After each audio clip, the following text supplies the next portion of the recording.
একদিন বনের রাজা সিংহ মারা গেলেন। বনের সব পশুপাখির মধ্যে ভয় ও চিন্তা ছড়িয়ে পড়ল। এখন কে হবে নতুন রাজা? ঠিক তখনই এক শক্তিশালী হাতি বলল, আমি সব থেকে শক্তিশালী, আমি হব রাজা। হাতির কথা শুনে এক ঘোড়া বলল, না না, আমি সব থেকে দ্রুতগামী, আমি হব রাজা। তারপর ছোট্ট সিংহটি একটু নরম কণ্ঠে বলল, আমাকে রাজা বানাও, আমি আমার বাবার মতো ভালো রাজা হতে চাই। সবাই চিন্তায় পড়ে গেল। তারা বনের পরীর কাছে গেল সমাধানের জন্য। পরী সব কথা শুনে বলল, তাহলে আমরা একটা কাজ করি, তিনজনের মধ্যে প্রতিযোগিতা হবে, যে সবচেয়ে বেশি জিতবে সে হবে বনের নতুন রাজা। সবাই রাজি হল। প্রথম প্রতিযোগিতা হল শক্তির প্রতিযোগিতা।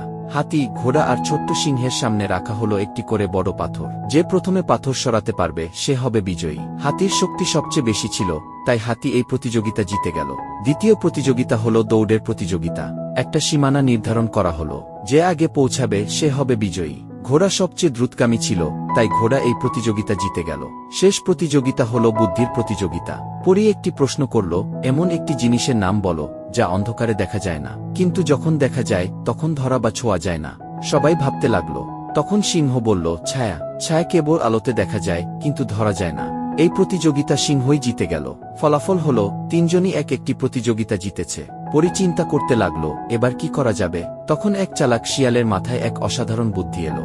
সে পরীর কাছে গোপনে বলল। পরী এই বুদ্ধিটা খুব পছন্দ করল। পরী সবাইকে জানালো, এটি হবে শেষ খেলা, যে বিজয়ী হবে সেই হবে বনের নতুন রাজা। বন্ধুরা, কে হবে বনের রাজা? পরের পর্ব জানতে হলে ভিডিওটি লাইক করে চ্যানেলটি সাবস্ক্রাইব করে দাও।